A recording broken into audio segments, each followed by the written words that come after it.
신명기 강의 14번째 시간입니다. 이번 시간에는 하나님의 복과 저주라고 하는 제목으로 신명기 29장 1절부터 30장 20절까지 함께 나눠보도록 하겠습니다. 두 번째까지의 설교를 마친 모세가 이제 이스라엘을 대상으로 세 번째 설교를 시작합니다. 이 세 번째 설교를 통해서 다시 한번 반복적으로 되새김질의 의미로서 아래 것을 통해서 위의 것을 넘겨주는 그러한 과정이 전개되고 있습니다. 이 세 번째 설교의 내용은 동일하게 앞에서 계속해서 다루었던 그 시내산에서의 언약입니다. 여호와께서 모세를 통해 이스라엘 백성들과 맺으신 그 언약이라고 하는 것은 다시 한번 말씀드리지만 이스라엘 백성들 입장에서 보면 아래 것으로 여겨지는 거예요. 아래 것이라고 하는 것은 결국 뭐냐면 해야 할 것과 하지 말아야 할 것의 개념으로서의 선악이라고 하는 율법이란 말이죠. 근데 그걸 다시 한번 말씀드리지만 그 율법을 주신 다음에 너희들이 이 율법을 온전하게 행하면 내가 너희들을 내 백성 삼을 것이고 너희들을 적과 끄르는 그 땅으로 인도할 것이다. 그 얘기가 아니라고 했어요. 그죠? 왜냐하면 그 누구도 온전히 율법을 행위로서 행할 수 있는 자들은 없다고 했어요. 율법 아래에서는 그 누구도 온전할 수 없고 율법을 행하면 행할수록 나오는 것은 죄 말고는 없단 말이죠. 근데 그걸 아시는 하나님이, 그리고 분명히 외모를 취하지 않으시고 사람의 마음을 보시고 중심을 보신다고 하신 그 여호와께서 온전하게 행할 수 없는 것을 뻔히 알면서 그 온전하게 행할 수 없는 율법을 사람에게 준 다음에 너네들 이거 한번 행해봐. 온전히 행하면 내가 내 백성 삼고 그렇지 않으면 내가 너희들한테 저주를 퍼부을 거야. 이 말씀을 하실 리가 없잖아요. 그죠? 그러니까 이걸 여러분들이 잘 알아먹으셔야 되는 거예요. 그런데 이스라엘 백성들도 그렇고 지금의 세상 기독교, 한국 기독교도 그렇고 여전히 율법의 진의를 알지 못한 채 하나님이 주신 언약이니까 하나님이 주신 거니까 이건 반드시 행해야 된다. 온전히 행할 수 없다면 행하는 척이라도 해야 된다. 한두 개라도 행하려고 애써야 된다. 이런 헛소리들을 하고 있단 말이죠. 율법에 뭐라고 해죠? 아주 능했던 바울조차도 로마서에서 무슨 얘기를 하냐면 그거 너희들한테 행하라고 준 거 아니야. 행하라고 준 게 아니라 그것을 행해 보니 온전하게 행할 수 없구나. 이걸 알고 깨달아서 내가 하나님처럼 된다고 하는 것의 의미는 내 멋대로 선과 악을 규정하고 정의해서 그걸 행위로 행함으로써 하나님처럼 될 수 있는 게 아니구나. 오히려 내 멋대로 규정하고 정의한 선악의 율법을 행하면 행할수록 나는 더 깊은 죄의 수렁으로 빠져드는 거구나. 그러니까 율법으로는 안 되는구나. 내가 규정하고 정의한 그 율법으로는 전능자를 드러내고 나타낼 수 없는 거구나. 이걸 알아먹으라고 율법을 준 거란 말이에요. 아래 것의 차원으로. 그리고 결국은 그것을 통해 진짜 그 선악나무의 원형인 생명나무를 보라고, 위의 것을 알아먹으라고. 아셨죠? 그죠? 그러한 차원에서 다시 한번 모세가 이스라엘 백성들한테 세 번째 연설을 통해서 지금 되새김질을 해주는 거예요. 하나님이 너희들과 체결한 그 언약의 의미, 그 진의를 알아먹으라. 그래서 너희들이 그 진의를 알아먹고 그 본래의 원형인 너희 각 사람 안에 전능자가 심겨두고 숨겨두고 너희에게 맡겨두고 간 그 한 달란트로서의 하나님의 말씀인 생명나무 성경 66권을 호라호할 때에 너희들은 비로소 전능자를 드러내고 나타내는 말이 되어 선악나무라고 하는 율법과 아무런 상관이 없는 죽음과는 아무런 상관이 없는 영원한 생명을 누리는 영생, 구원으로 너희가 넘어갈 수 있는 것이다. 바로 너희 자체가 전능자를 드러내고 나타내는 데오스로서의 신으로 세워지는 것이다. 그렇지 않고 너희가 끝까지 그림자를 바라보고 모형을 바라보고 몽학선생을 바라보며 그게 전부고 진짜라고 여기고 온전히 행할 수 없는 것을 알매도 불구하고 끝까지 그래도 한번 해보겠습니다. 할 수 있다는 것을 한번 증명해 보겠습니다. 이렇게 너스레를 떨며 너희들 스스로 선악의 왕이라고, 선악의 주체라고, 선악의 왕 노릇을 하면 바로 그 자체가 너희들한테는 영원한 저주고 심판이 되는 것이다. 왜냐? 너희들은 결코 거기에서 벗어날 수 없기 때문에 수고하고 무거운 그 세상 짐으로부터 너희는 절대 해방될 수 없기 때문에 이 메시지를 지금 전하는 거란 말이에요. 29장의 내용이 결국은 그 내용이에요. 아셨어요?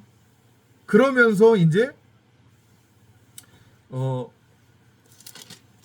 모세가 설명하는 것이 봅시다. 모세가 설명하는 게 그 언약을 뭐라고 얘기하냐면 이게 한국교회에서 정말로 많이 곡해된 건데 언약을 지켜라라고 했는데 그 약속을 지켜라라고 우리말로 번역된 그 단어가 행위를 의미하는 게 아니란 말이에요. 킵이에요. 킵. 그러니까 이게 뭐냐면 색이라라고 하는 얘기거든요. 신비의 색이라는 얘기예요. 신비의 색이라고 하는 것의 의미는 뭐냐면 그 진리를 알아먹으라는 얘기잖아요. 그 언약은 너희 밖에 너희가 행위의 대상으로 보아서는 안 돼. 너희들 밖에 있는 게 아니야. 너희들 밖에 돌판으로 황금 송아지로 선악을 알게 하는 선악나무로 서 있는 게 아니라 바로 너희 안에 생명나무로 세워져 있는 거고 너희 안에 생명나무로 세워져 있는 그 하나님의 언약이 진짜 하나님의 말씀이고 그 하나님의 말씀으로서의 진짜 하나님이 바로 진짜 너희들이야. 너희들을 전능자를 드러내고 나타내는 말로 세우는 재창조하는 그래서 너희들이 바로 전능자를 드러내고 나타내는 데오스 신 말씀이 되어야만 한단다. 이 얘기를 하는 거란 말이에요. 그러면 축복이야. 그걸 알아먹으면 그걸 너희들이 호라고 하면 이해되세요?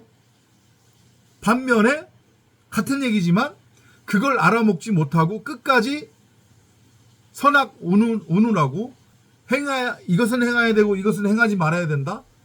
그것이 하나님에 대한 믿음이고 하나님께 영광을 올려드리는 것이다.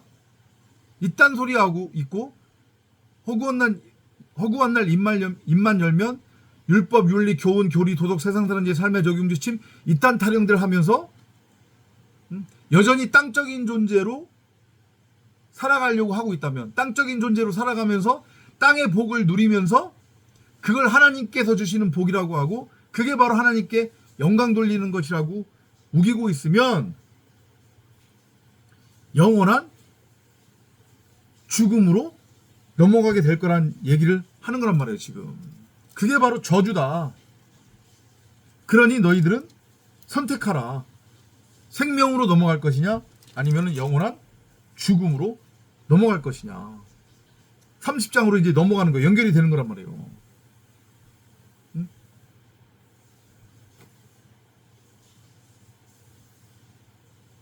바울이 서신서에서 계속해서 얘기하잖아요. 응? 율법의 종살이로부터 너희들은 벗어나야 된다. 때가 차면 하나님이 너희들을 잠시 동안 맡겨두었던 그 율법이라고 하는 종으로부터 건져내 주실 거다. 그런데 그렇게 성령의 역사와 하나님의 은혜로 말미암아 너희들이 선악이라고 하는 율법의 종살이로부터 해방되었는데 또 그걸 알지 못한 채 도로 나는 여기가 좆속이다. 눈에 보이는 게 전부고 진짜라고 여기면서 복음은 율법이지. 하나님을 믿는 자녀라고 하면 율법을 온전히 행하고 지켜야 되지. 이딴 소리 하면서 여전히 선생질하고 다른 사람들을 정죄하고 판단하고 심판하며 눈에 보이는 거를 쫓고 세상가치 육적가치를 쫓는다고 하면 너희들한테는 저주가 임할 거야. 명심해라. 그리고 그런 모습이 너희들한테 보일 때 너희들은 하나님 앞에 바짝 엎드려 성령을 구하고 찾고 두드리며 그러한 나의 육신의 생각, 의식, 자아가 온전하고 완전하게 하루속히 빨리 십자가를 통과하는 진리를 위한 죽음, 다나투스의 죽음을 통과하게 해달라고 구하고 찾고 두드려라. 그러면 말씀이신 하나님이 너희들을 진리로 생명으로 인도할 것이다. 저주에서 축복으로, 심판에서 은혜로 너희들을 인도할 것이다. 이걸 명심해라. 이걸 너희들 마음판에 새겨라. 다시 한번 말하지만 너희들한테 이건 행하고 이건 행하지 말아라. 내가 행하라고 한 것 행하면 내가 너희들 내 자녀 삼을 것이고 내가 행하지 말라는 거 너희들이 행하면 내가 너희들한테 저주를 퍼부을 것이다. 하나님이 그 말씀하신 거 아니다. 언약은 그런 내용 아니다. 그걸 알아먹으라. 이렇게 모세가 이스라엘 백성들을 상대로 복음을 되새김질해서 아래 것을 통해 위의 것을 설명하고 넘겨주고 가르치는 그 장면으로 세 번째 설교가 반복해서 이어지고 있는 거고, 그것을 통해 이제 설교가 마무리되고 결국은